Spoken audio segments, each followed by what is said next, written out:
Hi friends, welcome to genetic girls. ఈ video ఏంటంటే మా ఇంట్లో జాగారం ఎలా జరుపుకుంటాం చూసేయండి. అలానే టెంపుల్ కూడా వెళ్తాం. శివపార్వతుల కళ్యాణం కూడా ఉంటుంది ఈ వీడియోలోనే, స్కిప్ చేయకుండా చూడండి. ఇంట్లో కంచుల ముందు ఫస్ట్ ముగ్గేసుకొని మా మమ్మీ మా పెద్దమ్మ అయితే మంచిగా గోగి పువ్వులతో అలంకరణ చేస్తున్నారు శివుడికి. అలానే ఫ్రూట్స్, శనక్కాయ, తామర పుష్పాలు, అలా దేవుడికి ఇష్టమైనవన్నీ అలంకరణ చేస్తారు. మేమైతే ఎప్పుడు ఇత్తడి కంచులలోనే నూనె పోస్తాము. శివ పార్వతులని ఫోటోని కడిగి బొట్లు పెడుతుంది మా పెద్ద. అలా దేవుడికి బొట్టు పెట్టిన తర్వాత ఇంకా మేము జాగారం ముట్టించి టెంపుల్కి అయితే వెళ్తాం. మా చెల్లె మధ్యలో వచ్చి హాయ్ అని చెప్పి వెళ్తుంది. ఇంకా దేవుడి ఫోటోని అక్కడ పెట్టి పక్కనే ఒక మిర్రర్ పెడతాం. మీరు కూడా ఇలానే చేస్తారా? మేమైతే ఇలానే చేస్తాం. ఎప్పుడు కంచులు ముట్టించినవి ఆ మిర్రర్లో కనిపించాలంట దీపం, అందుకోసమే అలా పెడతారు.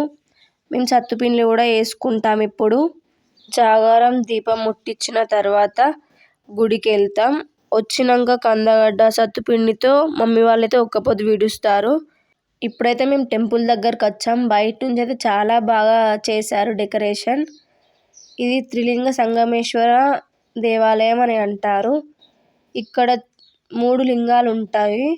ఇక్కడ చాలామంది జనాలే వస్తారు. మేమైతే వెళ్ళేసరికి చాలా లేట్ అయింది. ఎప్పుడైనా 7కి అట్లా వెళ్తాం. ఈసారి వెళ్ళేసరికి 8 అట్లా అయ్యేసరికి ఇంకా చాలా అంటే చాలా మంది ఉండే. ఇక్కడ చూసారా లేఖలు కూడా ఉన్నాయి. వీటిని కూడా కట్టేస్తారు ఇక్కడ మొక్కున్నవారు. మా ఊరి శివాలయంలో అయితే చాలా బాగా జరుగుతుంది శివరాత్రి పండుగ. చాలామంది కూడా వస్తారు, పక్కన ఊరు వాళ్ళు కూడా. మేము ఇక్కడ లైన్లో నిల్చుంటే ఇంకా లోపలికి వెళ్ళేసరికి ఒక గంట టైం పట్టింది. చాలా అంటే చాలా మంది ఉండే.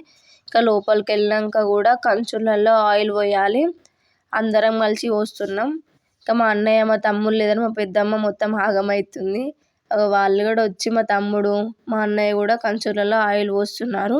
ఇంకా లేట్ వచ్చిందే కాకుండా కెమెరా సైడ్ చూసుకుంటా త్రిలింగ సంగమేశ్వర అని దేవాలయంను ఎందుకు పిలుస్తారంటే ఒకటే దగ్గర 3 లింగాలు ఉన్నాయి కాబట్టి త్రిలింగ అని పిలుస్తారు.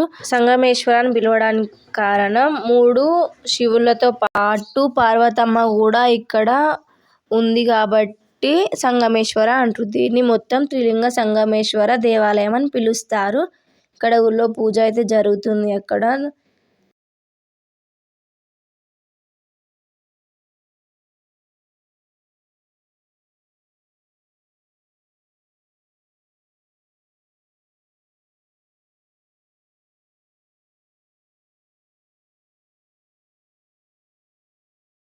మధ్యలో అయితే నందీశ్వరుడు కూడా ఉంటాడు. ఇక్కడ పార్వతమ్మకైతే మా మమ్మీ వాళ్ళు బియ్యం పోస్తున్నారు. ఇక్కడ ఎవరైనా పార్వతమ్మకు బియ్యం పోసే వెళ్తారు. మేమైతే ఇంకా దేవుడికి మొక్కి బయటకైతే వెళ్తున్నాము.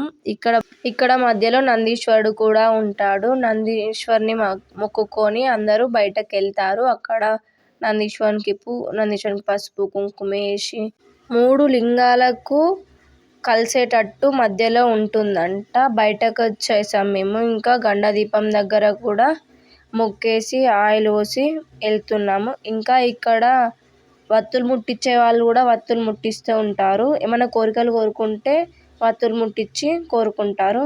ఇంకా వెనక సైడ్ రామాలయం ఉంటుంది. అక్కడ హనుమాన్కి మొక్కి రామాలయంలో మొక్కి కాసేపు కూర్చొని ఇంటికి వెళ్ళడమే. నెక్స్ట్ డే రోజు దేవుడి కళ్యాణం కూడా జరుగుతుంది, చూడండి.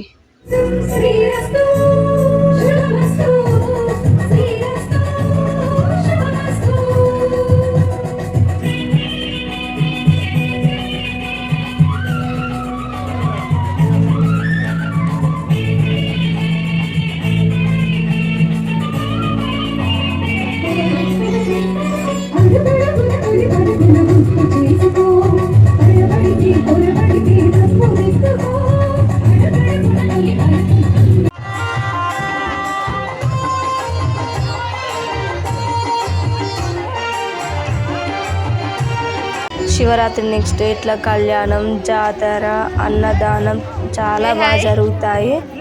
Please like, share, subscribe to genetic girls. అలానే గంట కొట్టడం అయితే మర్చిపోకండి.